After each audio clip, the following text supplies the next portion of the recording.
10 seconds. 5, 4, 3, 2, 1. Okay, so this session provides an introduction to the summit and an overview of what's happened in CC and the open community in the last 3 years. That sounds impossible.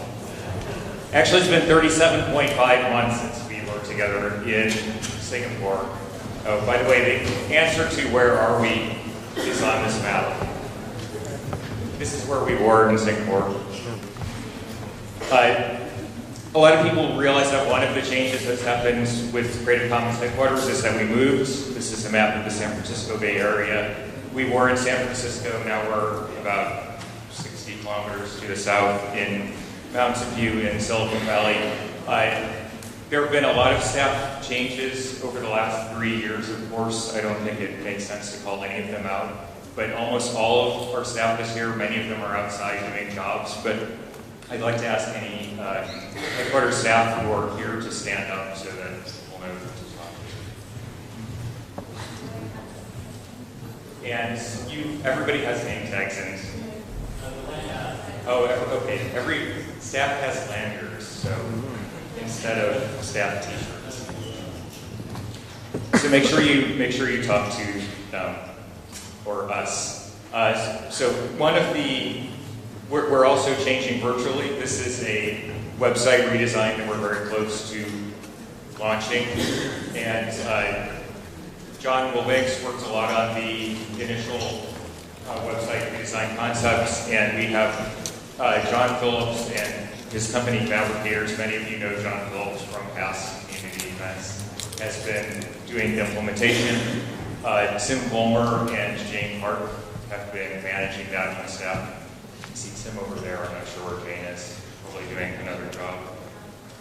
And you can see one of the features of this redesign here on the left. It scales automatically for mobile devices. So before I talk about the last 3 years at all, I wanted to highlight a couple of very recent events and relate them to some of the things that are happening at the summit. We just posted yesterday that there was Creative Commons Attribution Share Alike was enforced in Germany. It's a very interesting story, and John Weitzman actually translated the decision to English. You can find at the bottom of this post. It's currently the most recent post on the CC blog. If you want to find out more details about that, John Weitzman, I'm not sure if he's here right now. Yes, in fact, he's right there with the pink CC sticker. And there's going to be a session on enforceability tomorrow as one of the legal sessions.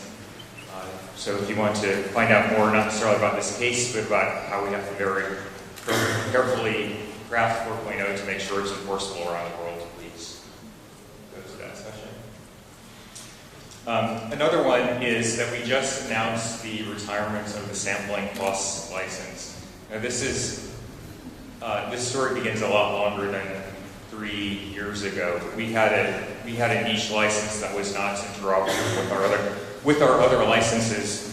A very important community called Freesound used it, and we did not retire it until last week because we think it's important to work with communities like Freesound. But I'm really happy that we did retire it. And it's emblematic of one of the, I think, changes in CC over the years that has really borne fruit over the last 3 years, and that's never focused on interoperability among our own licenses and other tools. And Caroline is looking at me evilly, and I realize that is because I'm talking way too fast, so I will stop.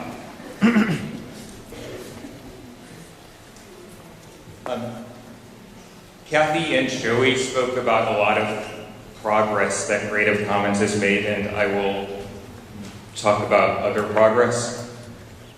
But I want us to keep in mind the mallu that we exist in, which is almost all not progress. And as an example of that, the European Union just decided to extend copyright retroactively for sound recordings 20 years, which somebody estimated it's going to cost the public $1 billion, but that's probably a massive underestimate of the overall harm that's going to be done. John Weitzman, again, was a co-author of this dossier on that term extension. And I point to that just because I think it's important to remember the environment that we operate in, and is that while we can celebrate our successes, but the world is not necessarily moving in our direction, and that needs to be considered as we develop strategy and figure out how to move ahead. So one of the points of this talk was to talk about overall trends in the last 3 years of the open community, and that's a totally impossible task. And I know the free software world fairly well, so I pulled out 7 things that have been happening in the free software world over the last 7 years, and I want to talk very briefly about how some of them might inform the free culture and open access, etc. communities, because generally the free software community has been ahead of us. So one that you may not have known about is design.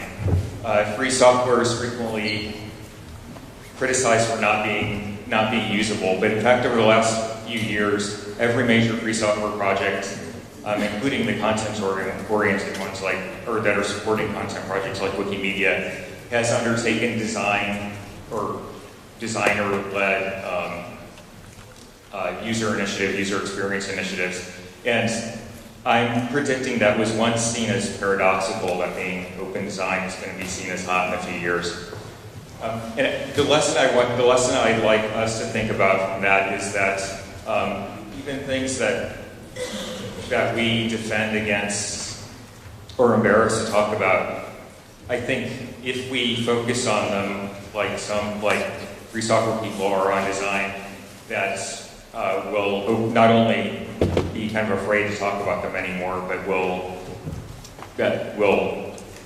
be celebrating them in a few years. And an example of that, something that we're not afraid to talk about externally, that we talk about as if it's being used against us, is quality in a number of ways, and that's in the Wikipedia context and the open education context. But I think we're actually going to, like free software is figuring out how to make design an advantage. I think we'll figure out ways to leverage peer production to make better quality. And I'm just going to talk about one other of these things in the interest of time, and that is mobile and net services. That's something everybody's familiar with, how mobile devices and web applications are taking over the world.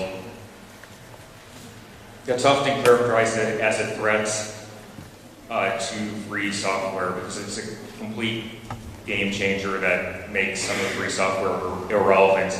I point that out because free culture is also constantly facing those kind of existential threats. The proprietary sector is constantly innovating, and what looks like forward progress to us doesn't guarantee our long-term success at all.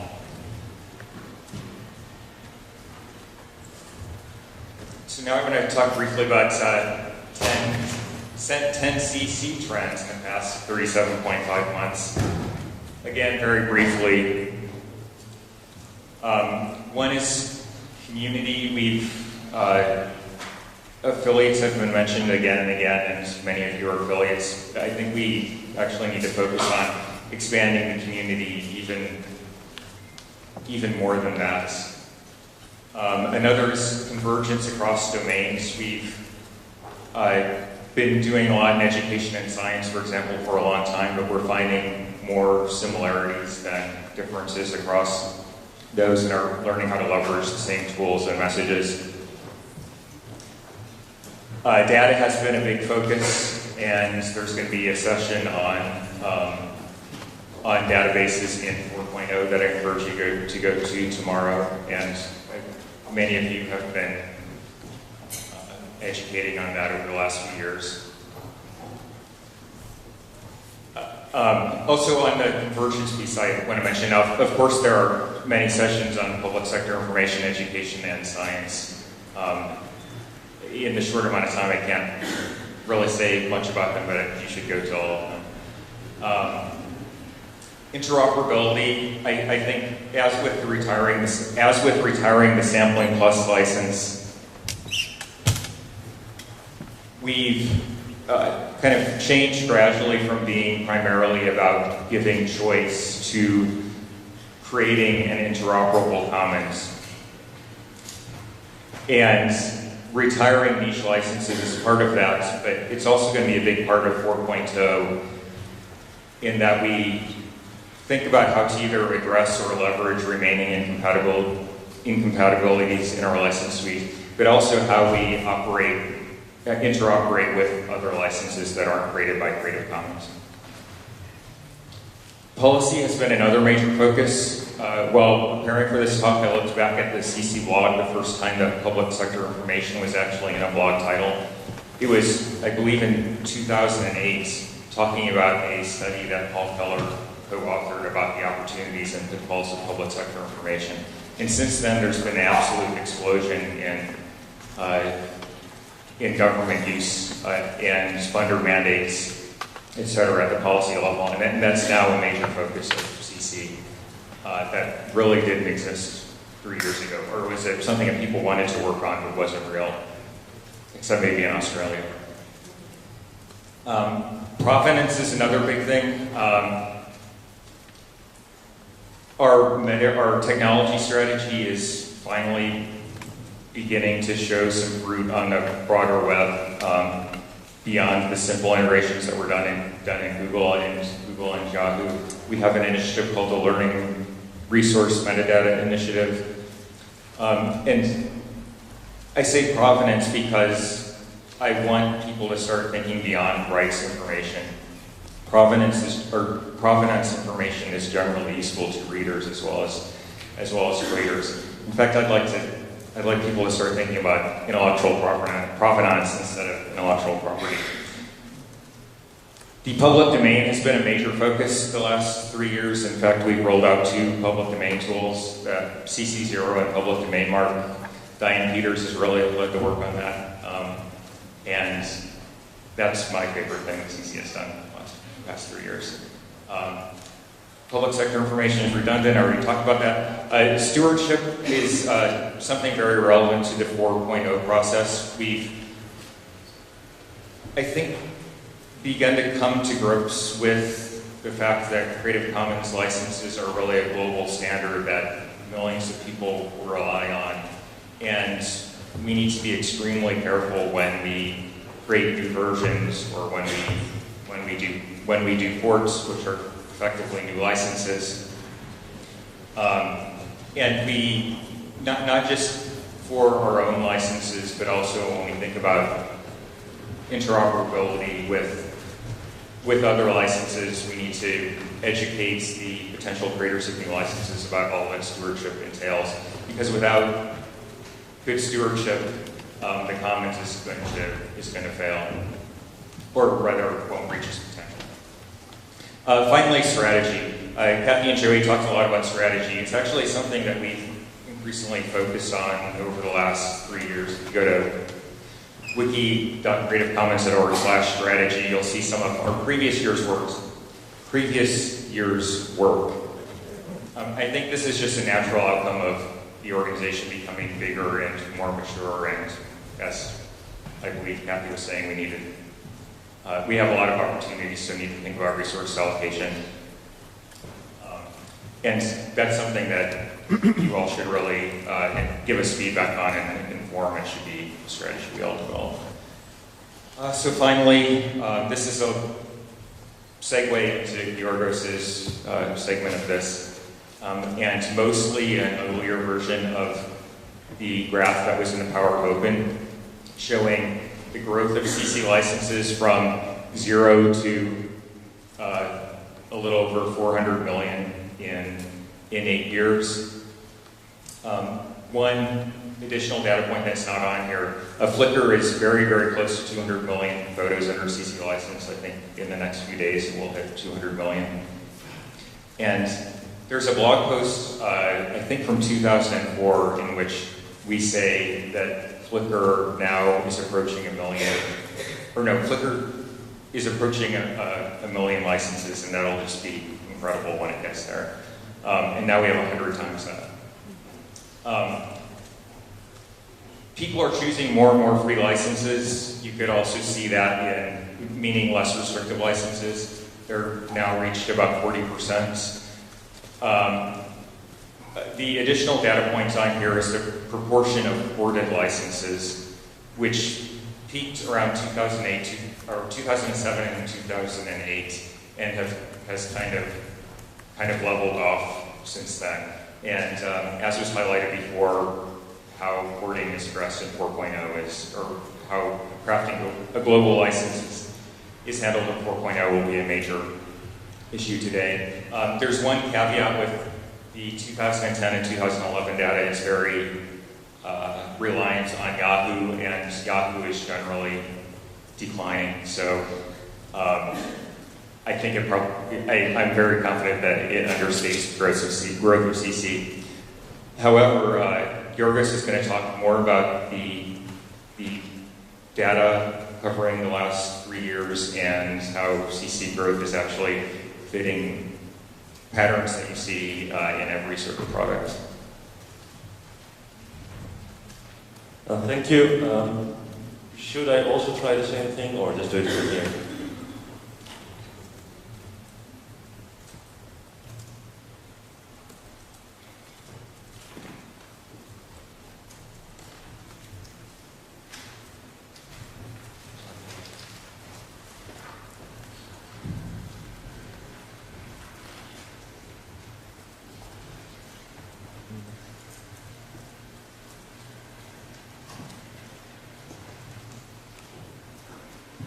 Give me a second.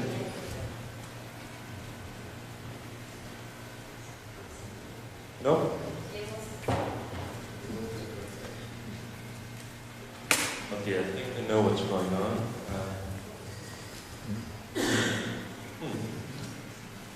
Maybe I don't.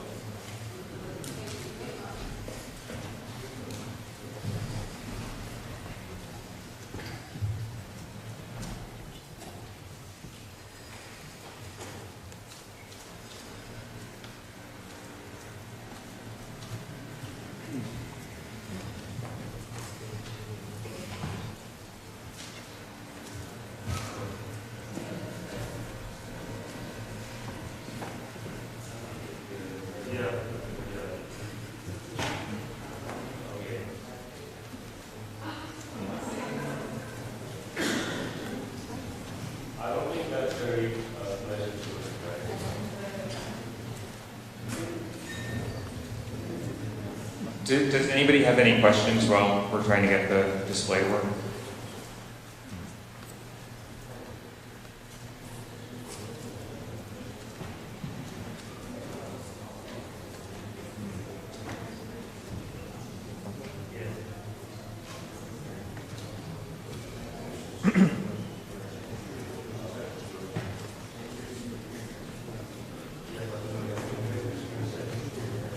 All right, so it's probably going to take a minute to get this up. So actually, why don't we do the logistics announcements? Yeah.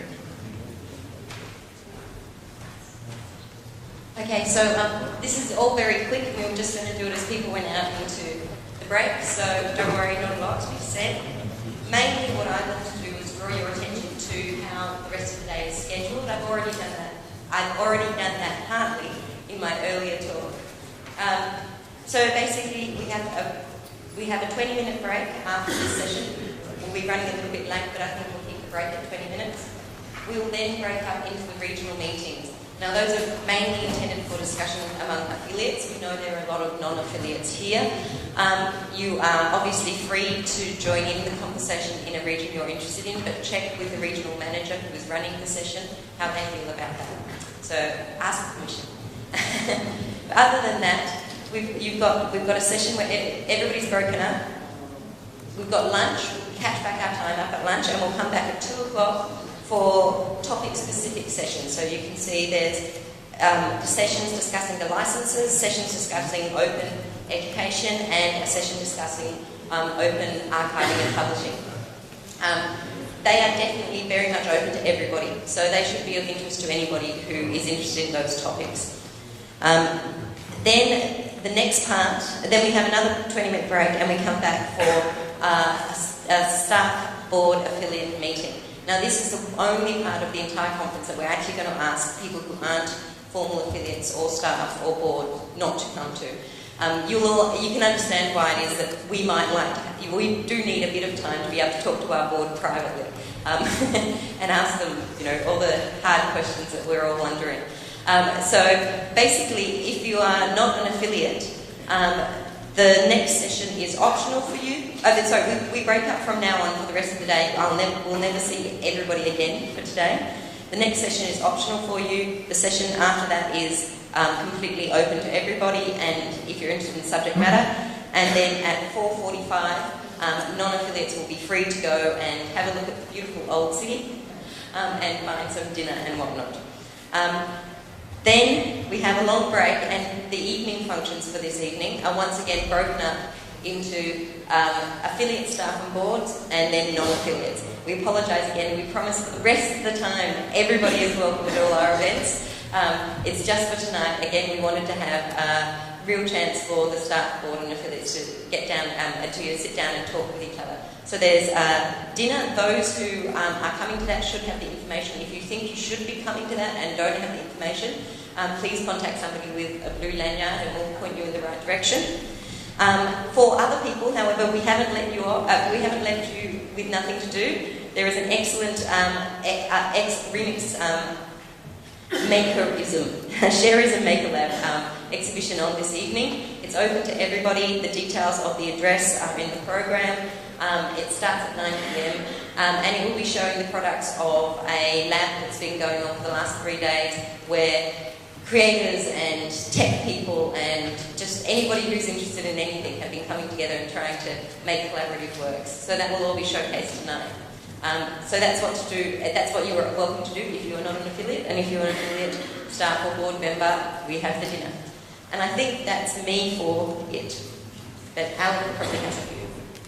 And a few logistics details with regard to the rooms in which the meetings will take place, the regional ones. I think they're listed in the hallway by the registration desks. The names of the rooms are on the door, but also when you walk in and you see the color of the wall, you'll know whether it's blue or raspberry, so you should be fine.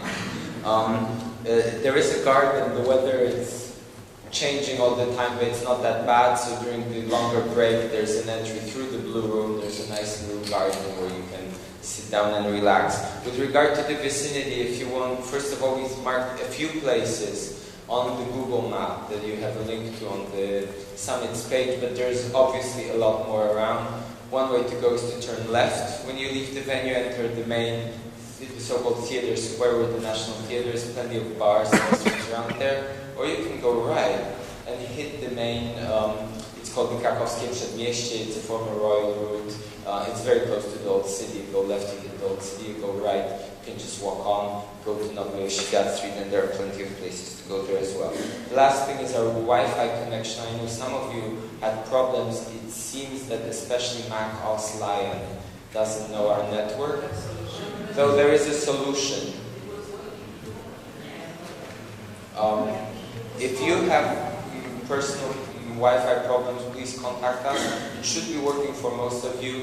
And if you are once in a while dropping, this is due to the fact that we're all in one room. It will get a lot better once we're spread out across the venue. And I think that's it with regard to the very technical things. In general, if you have any sort of problems related to living in Warsaw, like how to get around, where to get tickets, where to get a drink, or where to buy gifts, souvenirs, books, or whatever, please contact one of our Polish staff and we'll be happy to help you.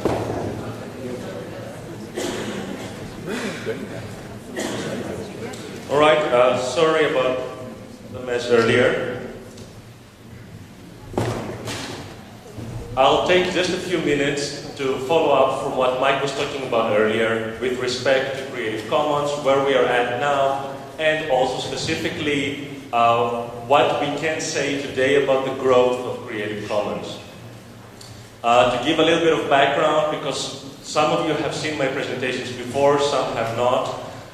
We've been doing this for a while now. I've presented similar findings in other Creative Commons summits and other related events, trying to assess the growth of Creative Commons around the world.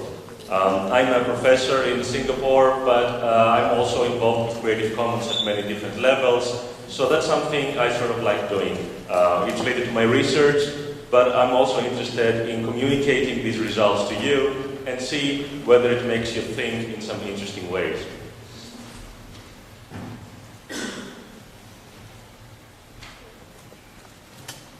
Oh, this will not work, I'm guessing.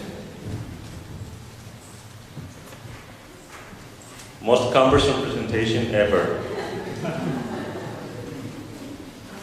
You think so? Okay. My fault again.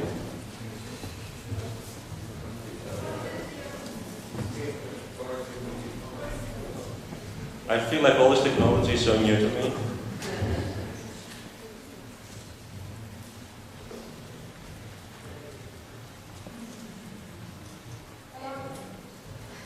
Which button did you press? Whichever one. Okay.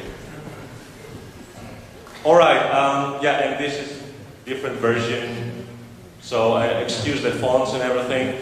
So, like Kathy said earlier, the question, fundamental question here is how do we measure the success of Creative Commons? I think there's many ways we could measure it. One way we have been doing it, because it was relatively convenient, was by trying to see how many people are adopting Creative Commons licenses, where in the world they are doing that, perhaps how quickly they are doing that. Is there a strong and quick take-up of Creative Commons licenses around the world, or isn't there? And what kind of trends can we see? Now the problem is, just about anyone from individuals to institutions can start using Creative Commons around the world. We don't have one way of tracking that. There is no central repository for that. How do we track something that is evolving on the global World Wide Web? How can we measure it? The short answer is we don't. We cannot. It's beyond the means of most of us. Actually, pretty much as a society, we have sort of delegated that task to private enterprise.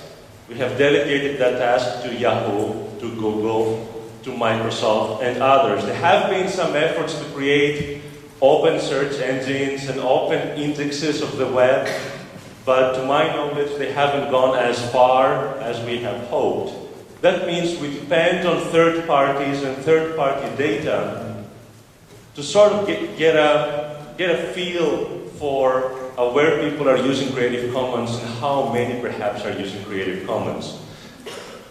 I have shown in the past sometimes country pictures comparing different countries in different regions. I am not going to do that now. Whoever is interested, I think I have some more information on my laptop, but I'm going to show you some work that a student did under my supervision, looking at the total growth of Creative Commons. And again here, the intention is not to say there is currently 200 million, 400 million, maybe 500 million licenses, items licensed under Creative Commons. The intent is more to look at the pattern of growth.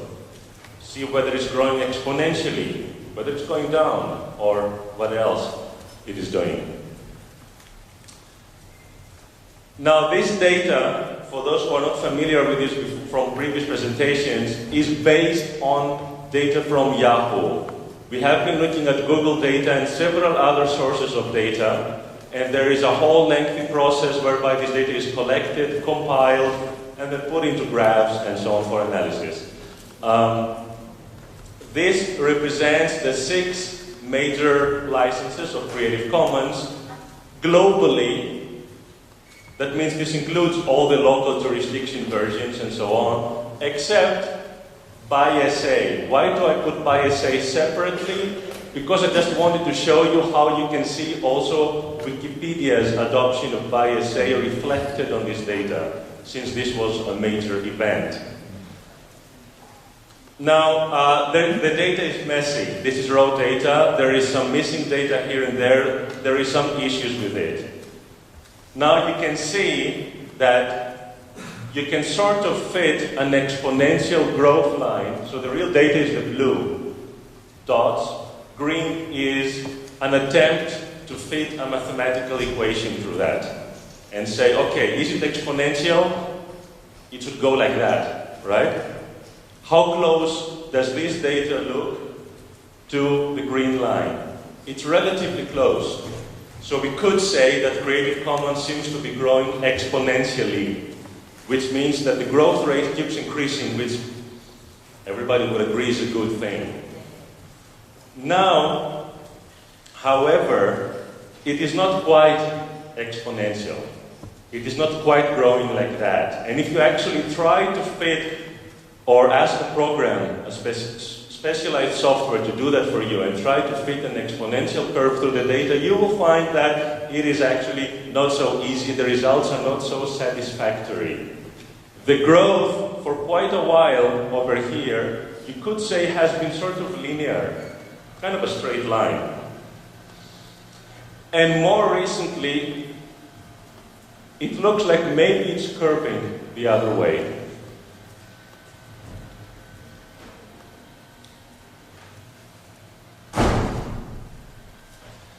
Now, this is the same data with a different curve fitting it. Now, this is a different way of trying to describe this. Is it maybe behaving like the green line suggests here? Is this maybe the trend? A trend of accelerating growth, but then slowly decelerating growth. And you can see also visually, right, that this does seem to fit the data better. And also mathematically it can be calculated that it actually does fit the data much better. So it does look like we have a case of decelerating growth. Now there's many caveats attached to that. This is Yahoo data, primarily, entirely, it's entirely Yahoo data, and though we need to cross-validate that with whatever other data sources we have, we know that Yahoo has been through some troubles, which have intensified lately, and it is possible that those have influenced the search operations as well. There have been many announcements about their search operations and how they will be supported by Microsoft and so on. But we can see that relatively early, actually even before, this is the latest data is from early 2011, early this year. Even before that, there are some signs of slowdown. Let me continue for a second. Now this is BISA, aggregated, all the BISA licenses.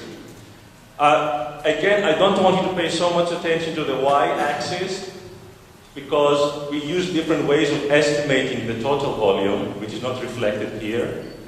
And also because this was done by a Vietnamese student, and apparently there are special words in Vietnamese, I think also in Chinese, for not only thousands and millions, but also for 10,000, 100,000, and so on. And so she made a mistake actually. She's made the scale, you have to multiply everything by 10,000. Which I always find difficult to wrap my head around, but she finds it natural. I want you to focus more on the patterns of growth and their change. So what you notice here in the case of BISA is that really around, sorry, I'm moving around a lot, around the time of the adoption of Creative Commons as a licensing model by Wikipedia, we see a very steep growth of BISA. And it's really exactly around the time when Wikipedia started implementing Creative Commons. So we can actually capture some of that on the data. Some of it we know we cannot anyway, and that's a longer discussion, which we can have in a different panel, the research panel, that is planned for tomorrow. But again, if you try to ambitiously like everybody does on the internet, try to fit an exponential curve over everything, you will see that it doesn't quite fit the data well.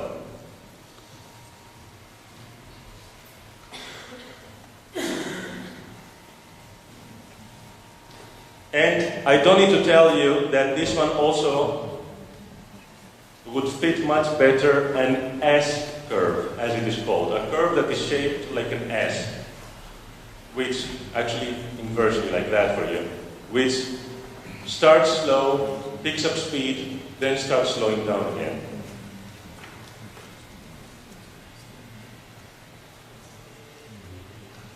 Now this is the grand total, so to say, but for the 6 major licenses again. So this does not include other types of licenses like public domain dedication. It would not include CC0. It wouldn't include all sorts of other licenses. This is the 6 major ones. This is again data that has some issues with it, and you can see that sometimes it really goes way up here, way down there. But this is for pretty much the history of the whole data that we have from 2000, around 2003, 2004 until early 2011. And the student who was working with me tried to fit all sorts of different growth models through this. Means different mathematical equations which can be used to predict the growth of plants, the growth of populations, the growth of product adoption, the growth of ideas, pretty much anything you can think of. Right? And this is the best fitting model that we could find which as closely as possible fits the data. It is actually it's the same model that some other researchers found fits also the growth of Wikipedia. Maybe by coincidence. But similarly to Wikipedia, what this suggests, I don't know if you know about Wikipedia, but it has been slowing down the growth of Wikipedia. This also suggests a slowdown in the adoption of Creative Commons. Now, this is interesting if you think about it, because this data can be influenced by Yahoo's misfortunes, we do not know. And we could be wrong in many ways. It is the nature of looking at a time series that it could surprise you. Like when looking at the stock market, and you expect that now it's falling, suddenly it starts increasing again. And then you're like, oh, we were wrong. Maybe actually the market is going up again. But what if we assume that Creative Commons growth, at least in these 6 major license groups, is actually decreasing the growth? That is not surprising. If you are familiar or have even just heard about any kind of mention of adoption of products, any product from your favorite gadgets to any other product, there is a typical adoption curve where people will start knowing about the product, then it will start to pick up sales, then at some point enough people will know about it, it will really boom, and then after a while most people who care about it have bought it. And maybe some are still undecisive about whether they should buy it or not, but at some point the sales saturate. So if you for a moment think about Creative Commons as a product, it is natural that at some point we are going to reach some saturation, a slowdown, because it becomes mature. Okay. And most people who were likely to be early adopters have already adopted it. Now, if we assume that now as an exercise that we are close to reaching a saturation point, and I showed you some evidence that maybe we are, the question is how do we get then to the next growth curve? If you think about it in terms of marketing again, the next growth could be the next products or services that Creative Commons should offer, which it is maybe currently not offering, or the markets which it is currently not targeting and hasn't managed to open up as well as it could. Where should the focus be in order to continue or create a new cycle of growth? And also, should we be measuring success in growth numbers alone, and what are other metrics of success? and impact. Because just people adopting the licenses is not necessarily the best measure to begin with. So, these are my parting thoughts, and if there's any questions, I'll be happy to take them later.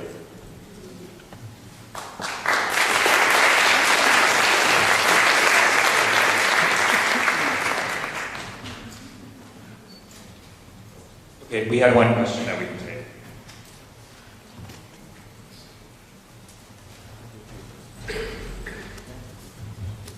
I'm interested if you're measuring the number of domains which were accepted.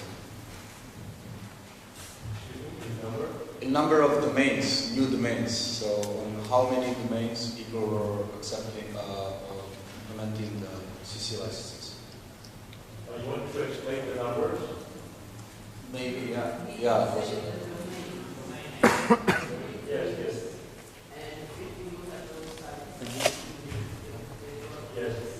Because there is a volume of a number of works. So of course, if you can explain also the numbers, that would be great. But I'm also interested in how many web domains actually are accepted and through time.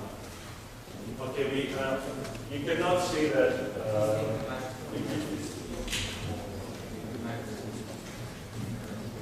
You cannot see that here. The question was about different domains and different networks, whether we can see actually this usage, whether it comes from different domains, as I understand it. We cannot see that in this data. I didn't explain so much how exactly this is constructed. I will say just very simply, this is basically us asking Yahoo how many pages link to the Creative Commons deeds page. The deed page, right? How many pages link to each one for every version, for every license, for every jurisdiction. So it's Yahoo's estimate of how many pages in its entire index link to those. Because usually when you link to a deed page, you link that to indicate that something is licensed under that license. And that gives us an approximation, gives us something we can work with. But it's fairly maybe rudimentary in that way. Okay, one more question if we have one. Toma?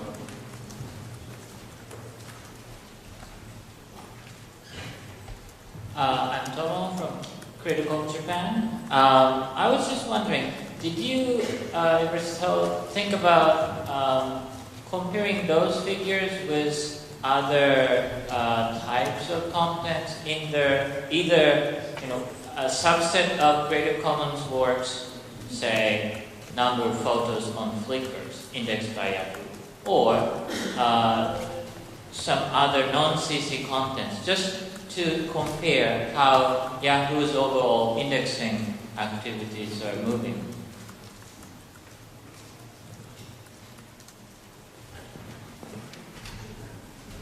Okay, I tried to make this quick. So, with respect to Yahoo, you're right. We should have maybe been collecting some data on maybe completely irrelevant queries on Yahoo to just see how that compares to that. We haven't been doing that. Mike, and I haven't checked the latest Flickr data. Mike here has been suggesting that Flickr's growth has been slowing down anyway. Maybe. The number of CC licenses is continuing to grow, but many other photo platforms are growing much faster, and some of them have CC licenses enabled. So we need to get additional data sources. Is the short. Right. So I think the question was more about comparing CC growth to overall growth of media on the internet, and we don't have good numbers on that. That would be an interesting. That's something that we should do. We do know that on Flickr, for example, CC licenses are only something like 2% of the total works on Flickr, and I think that's been fairly consistent over the years. That's both, so that 200 million number is both depressing but also very exciting. It's a tremendous commons for people to build on, but also shows how, just what the barriers are for a voluntary mechanism like Creative Commons. And, you know, frankly, it's one of the reasons it's important to also pursue policy avenues. I just wanted to add a comment that I agree, I guess, Marcel's question was leading to that we should look at other metrics, but the problem is that the one we chose for now is in numbers the best one. If you count domains, there will be less of them than pages. If you try to look at Flickr users, there will be fewer of them than photos. So we are a bit, to be honest, hostages of our current statistics, because, you know, if you start saying we had 400 million and the new number is million, but this is users and not pages, this won't work as a sort of PR strategy for a social media. But nevertheless, I think we really have to move on to these other metrics. Clicks on the lead sites instead of the links to them. Users of the CC license chooser, things like that. Maybe if we look at growth instead of like the numbers, we can look at patterns.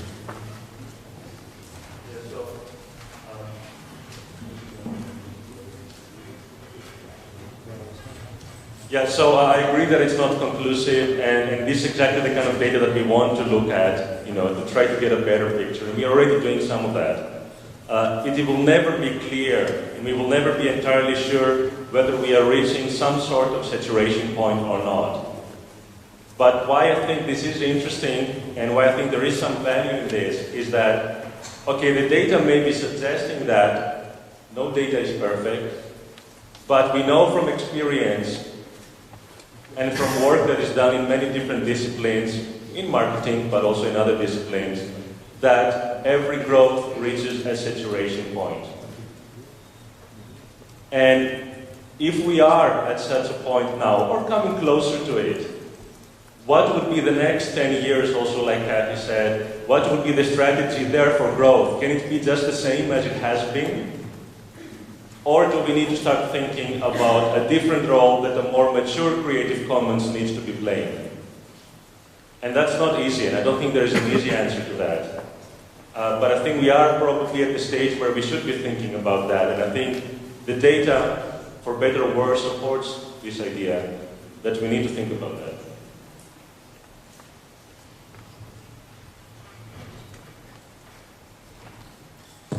Thanks, everybody. I encourage you all to come to the research session. And also, if you, we barely got to talk about changes in other open movements, which was in the title. But I want to promote a session that's right after the research session about CC's role in the global movement. So if you're interested in things beyond CC, there's a little bit of the iCommons Summit in that session.